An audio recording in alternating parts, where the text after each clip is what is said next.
اللہ رب العزت کا فرمان عالی شان ہے،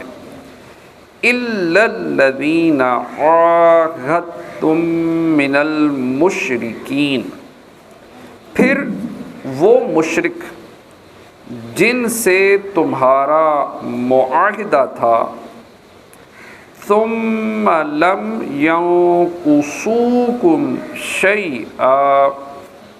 پھر انہوں نے تمہارے عہد میں کچھ کمی نہ کی، وَلَمْ يُظَاهِرُوا عَلَيْكُمْ أَحَدًا، اور تمہارے مقابل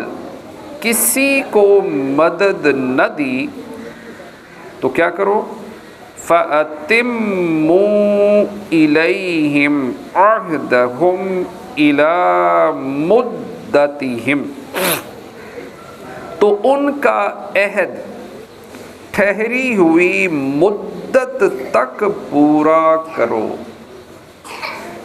ان اللہ یحب المتقین، بے شک اللہ پرہیزگاروں کو دوست رکھتا ہے۔ اس سورت کے شروع میں چونکہ یہ بیان کیا گیا تھا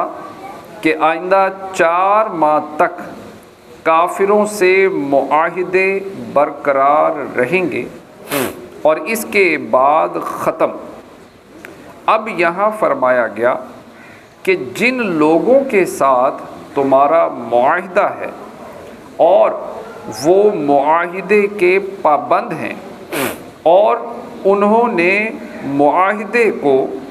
اس کی شرطوں کے ساتھ پورا کیا ہے، تو تم بھی ان سے معاہدہ پورا کرو، اور 4 مہینے پر معاہدہ ختم ہو جانے کا حکم ان کے لیے نہیں ہے۔ یہ لوگ بنی زمرہ کے تھے جو کنانا کا ایک قبیلہ ہے، اور ان کی مدت کے 9 مہینے باقی رہے تھے۔ تو شروع کی جو آیتیں تھیں اس میں کافروں کو مہلت دی گئی کہ یا تو تمہارے پاس 4 مہینے کہ ان میں تم اسلام قبول کر لو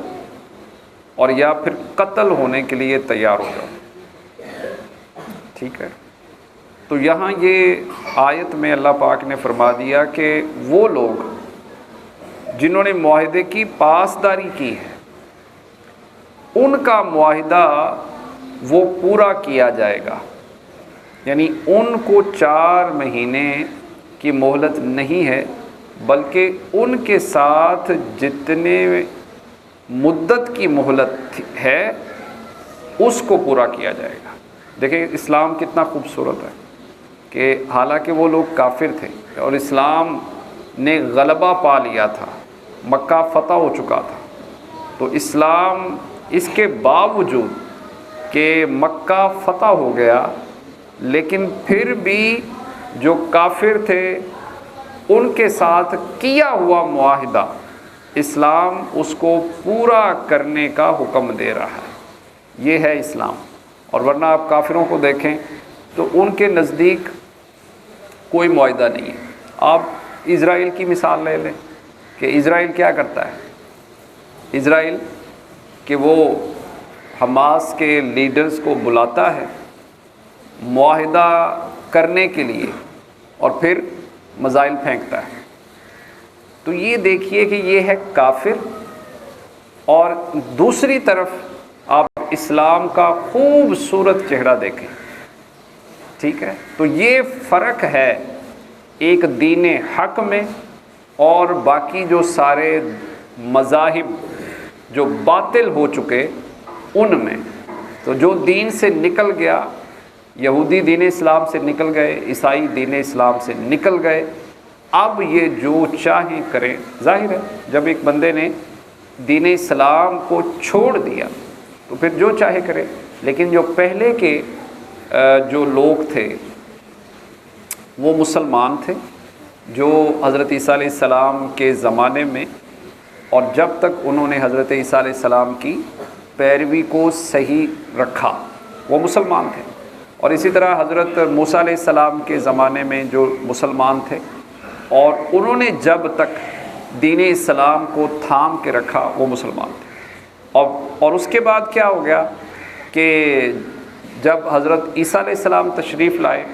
تو حضرت موسیٰ علیہ السلام کی شریعت یہ منسوخ ہو گئی۔ اب پوری دنیا کے لیے لازم تھا کہ حضرت عیسیٰ علیہ السلام کی شریعت پر عمل کریں۔ اب جس نے عمل نہیں کیا وہ کافر ہو گیا۔ اب اس کے بعد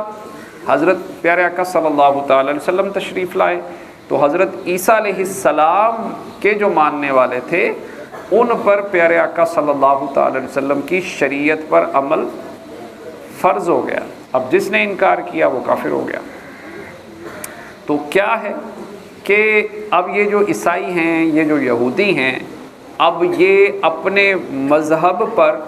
قائم رہنے کا بہانہ کر رہے ہیں۔ حقیقت میں یہ ان تعلیمات کو پس پشت ڈال چکے ہیں کہ جو ان کو حکم تھا کہ پیارے آقا صلی اللہ تعالی علیہ وسلم کا کلمہ پڑھنا تھا، یہ ان کو حکم تھا، لیکن انہوں نے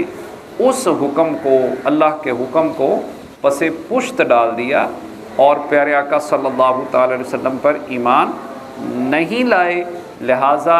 یہ کافر بن گئے۔ اور پھر جو بندہ کافر ہو گیا وہ جو چاہے کرے، اور آپ کے سامنے یہ اپنا جو